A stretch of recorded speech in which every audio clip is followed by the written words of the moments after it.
So as we roll into the weekend, my fellow agents, I wanted to address a question that many of you have sent the channel recently, and that is, what should I be focusing on in the game right now? Because unfortunately, and this is something I touched on earlier in the week, Descent really didn't turn out to be a mode that a lot of people are playing, and while the game mode itself is enjoyable, unfortunately the reward system doesn't seem to be the incentive people need to actually jump into that gameplay. And with that being said, many people out there, including myself, are really looking forward to Year 5 Season 2, because when that takes place, we're going to see incursions introduced back into the game. It's something from the first division, and those were not only incredibly popular but really enjoyable as well. Now that leads me to the question many of you have sent the channel, and that is, what is there to do in this game right now between now and when Year 5 Season 2 begins? And in my opinion, you should be focusing on different variations of builds that you may want to run. I recommend having a support build, a tank build, a DPS build, skill build, all of that stuff, because once again, we do not know what these incursions are going to be like in this game. So my goal between now and then is simple. I want to perfect a handful of builds that I've been working on for a while. And to give you a quick example, I have a marksman rifle build that is so close to being perfect. I have the talent I want on the chest, but one of the attributes is hazard protection. I do not need that for a marksman rifle build. So what I need to do is continue to farm. I want to get that headshot damage, crit hit damage, and the actual talent I want on the chest piece itself, which, as most of you know, sometimes that is incredibly tough to do. And for me, this happens to be the perfect time to do that because there's really nothing else to do in the game, and I know we are in the middle of a season. We still have one more search and rescue target, then we have Golden Bullet in about 4 weeks from now. Which now brings me to talking about the best way in the game to farm for a ton of loot in a short amount of time, and the answer is simple. It is Countdown, because in that 15-16 minutes it takes to clear this, you're going to get on average about 45 to 50 pieces of gear every single run you make. It is absolutely insane, and the reason I recommend doing this above all others is because this is going to give you the best mathematical odds to actually get the piece of gear you're looking for rolled the way you want. And by rolled, I do not mean it's going to be completely god rolled, but if you find something that has the talent and the attributes you want on it, you can focus on optimizing that item and totally get it maxed out. Now, as far as which difficulty you choose when you're playing Countdown, it's up to you. Now, from what I've seen, and please let me know what you think in the comment section down below, challenging really seems to be the way to go because you're getting really decent loot, and not only that, there is a huge uptick in difficulty from challenging to heroic. And to be honest with you, I don't really see the quality of gear change that much from making that jump. So for me, when you play challenging, 95% of the time, and again, I use random matchmaking to join a group, we're able to get through the 2 encounters, we get through the main objective, we take out the hunters, grab the loot, rinse and repeat, and like I said earlier, you are going to stack a ton of loot in a very short amount of time. Now that brings me to the topic of farming for exotics. This is something you've heard me say in multiple videos, especially recently, that when it comes to farming exotics, it is pure luck. You will hear from people out there that mention the fact that Countdown is the only place to farm because they get a ton of exotics. Other people will say the summit, other people will say, hitting up control points is the best way to go. Now, my recommendation is to use all of those tools plus any other thing you enjoy doing in this game, because you will get so burnt out so quickly from trying to get, look, I know people that have been trying to get Lady Death since day one, and all they do is get the backfire. And when you focus on one specific type of farming nonstop, that is how you're going to get burnt out. Do not farm the same thing for 6 hours straight. You will absolutely lose your mind. Bounce around the game, my friends, talk to people in the game, send them a message, let them know what you're looking for, because one of the best things about this game is the community that surrounds it, and so many people will help you farm for things if you let them know what you're trying to pick up. Last but not least today, my fellow agents, and this is a topic I hate to even have to talk about, but I feel the need to because I'm still getting messages from people who are worried that just by equipping certain pieces of gear with talents on it, that they could actually get in trouble, and I'm referring to the double companion issue that has been going on in the game. Now, I know last Tuesday, the game made an adjustment to the talent because it was really overperforming. You were putting out a ton of damage that was never intended to be there in the first place. And what's upsetting to me is that over the last 4 days, I've received dozens of messages from people saying they are worried about putting their account in jeopardy if they equip that gear. And the bottom line is this: even if it's still totally jacked up, you have nothing to worry about whatsoever. If you put on a piece of gear, you play the game as intended. If it doesn't function properly, that's on the game, that is not on you as a player. And you've heard me say this at the channel countless times, my fellow agents. If you have any questions, comments, or feedback about this topic, please let me know, and I will always get back to you as quick as I can. And not only that, I promise here, I will never show you anything at this channel that could possibly put your account in danger. Look, the only reason you haven't seen me put a double companion build together is because we we've known for a while that the game is going to make a major adjustment to it, which they did a few days back, and I did not want to get used to a build that I know is going to change drastically. For me, it would just be a little bit depressing to have a build function one way, and then to log in a few days later knowing that it is completely and totally changed. So I just stuck with the builds I run with, worked on a few others, and as I said earlier, I am just getting ready for Year 5 Season 2. I really hope they get the incursions right, which brings me to the final thing I'd like to talk about today, and that is Descent. Now at this point, as of my recording this video, we do not have any information if the game is going to continue to make changes. We know they made a few last week, but it was not enough to get people into that actual game mode, and it is my sincere hope that they actually add a few things that will give people more incentive to play, whether it's some sort of a save system because of crashing, whether it's the fact that we're going to get better rewards on a more frequent basis, because in my opinion, this game mode has a lot of potential, and I would love to see more people into this thing. On that note, my friends, I'm going to wrap this up. I want to once again thank you all for your incredible support of this channel, and as I mention at the end of every one of these, if you happen to be new here, feel free to hit that subscribe or join button. If you enjoyed this, you could hit that like button as well, but most importantly,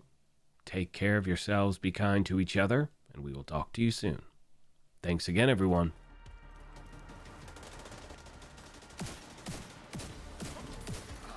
System reactivated.